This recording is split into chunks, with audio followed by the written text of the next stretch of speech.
is coming out of education. So let's start off the panel. Thanks. Yeah, I'm going to say a little bit more about what's happening in the UK right now. But I want to thank you for inviting me to be here in it, and I bring you greetings from southwestern Ontario, where the faculty at the UWO and the staff at UWO have just only narrowly averted striking. In fact, we were at our strike deadline and we settled at 4 in the morning, but we were ready to go. And the proposals that came across the table from the administration were so jaw-droppingly global in reach in terms of how they were seeking to undermine tenure and academic freedom. Nothing had been seen like them before in the history of collective bargaining in Canada anyway. And so we fought the battle and we got the students on side, and that was a huge gain for us. We got it all off the table because we were ready to use our collective muscle. And faculty are notoriously hard to organize, and there's kind of a whole discussion about why that is so, because of their self-perception, but as sort of entrepreneurial, isolated scholars. But in this instance, when tenure was about to be eviscerated, everybody seemed to get on side pretty fast. But the amazing thing was that, Western is often referred to as Country Club U for its high degree or high number of wealthy students and also right-wing faculty. So it was even more exceptional what happened there. But it feels great to have come from that battle and have won it, to hear and to see this level of organization. It makes me feel good and happy that there's a sense of collective purpose now sort of congealing around this issue of higher education as a public good and as something that is central and valuable to a fair and just society. So I know my fellow panelists are going to go into more detail about certain aspects of the issues facing us, the issue of casualization and precarity of academic labor, the death of tenure, rising student debt, abandonment by government funders. So what I'm going to do is half read, half talk. I want to talk a little bit about the history of the university as an institution, as a social and political site, as a context to talk about then the neoliberal impact, the impacts of neoliberal U, how this specifically impacts students and messages that we can take to undergraduate students as well as graduate students about how they're being shafted seriously in this deal. And that's something that it's not a difficult argument to make, and it's one we made at Western, which was very simple. It's quality working conditions for us mean quality education for you. It's as simple as that, and it was a message that lots of Western students got. And then I want to then finally end with some discussion about some demands that we could make and some possible coalition building that we could do. One of the slogans of our campaign at Western that really worked for us to fight the administration was a very simple one. Students, faculty, staff, librarians, and archivists, we are the university. So what we effectively tried to do is reclaim the idea that the university has always been a place where its constituents were self-governing. In other words, this issue of collegial self-governance, which we've seen seriously eroded in this hyper-managerial age, is one that we're trying to bring back to the fore. Indeed, since its earliest days in 13th century Paris and Bologna, the university has been a contradictory, even paradoxical, radically heterogeneous site, deeply conflicted at its core, always in the process of interrogating its various responsibilities.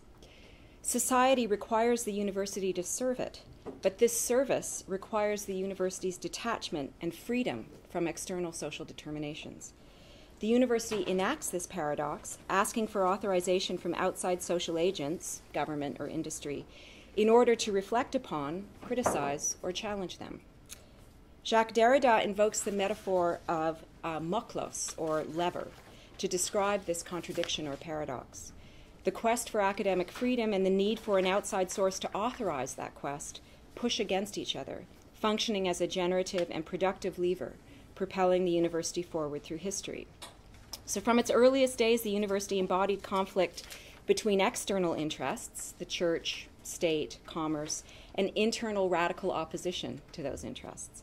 So this tension existed between the Studia Generalia, the free association of students and teachers that made up the earliest universities, and both the sites and contexts of their associations, towns and businesses, because in the earliest days universities didn't have their own buildings. They occupied the streets and pubs and churches, and the content of their studies. So there was tension between vocational orientations and humanities or philosophy. As I just mentioned, and contrary to popular belief, the term university doesn't refer to a universality of knowledge, as some would expect, but rather to, as Charles Homer Hoskins writes, the totality of a group, whether of barbers, carpenters, or students. The first universitas of students, organized as a group in order to protect themselves from the price gouging activities of the townspeople. These unions of students, once incorporated, found themselves able to make other kinds of demands, most notably of their teachers. In the southern universities of Italy, teachers were beholden to the fees students would pay per lecture, and as such became subject to the universitas of students. So let it not be said that the university has never before followed a consumer model of education. Teachers then founded their own guilds or colleges, requiring admission and qualification. The term university then refers to, quote, nothing more than an entity that manages its own affairs and conducts business for itself. The first universities in Italy were student-driven and vocationally oriented, defined by specific types of knowledge being taught in different regions, law in Bologna, medicine in Salerno. The model of the Southern University emerged as the result of struggles between students, teachers, merchants, and city officials. But notably, the student guild immediately got the upper hand and for several centuries effectively controlled the university. But in Northern Europe, the universities emerged out of struggles between teaching masters and the church. Northern universities, such as the University of Paris, had their start as cathedral schools. The bishop's secretary, the chancellor, hired masters to teach and so initially controlled who and what was taught. All the masters were clerics of the church and couldn't deviate from church teaching. They could, however, approve or disapprove of students. So in these first universities, the teachers had the upper hand over the student guilds. The chancellor also ran the lives of his students through the administration of a canon law. But the newly formed College of the Masters of Paris eventually contested the power of the chancellor after a period of student riots and unrest. Some of these riots were precipitated by the radical teachings of scholars such as Peter Abelard, who dared to subject church dogma to formal structures of Greek reasoning, and that was radical. Teachers took to the streets, teaching in ramshackled houses, and students turned away from the chancellor's university and made up a student city in the middle of the city. The contestation of the power of the church by the Masters of Paris ended in a royal charter and a papal bull, allowing the masters to incorporate the university as an independent body with the power to elect its own proctor to represent them to the king and the church. And in 1219, a papal bull was ordered dissolving the power of the chancellor altogether. And so we still have this vestigial position of the chancellor that nobody ever knows what they do except fundraise now.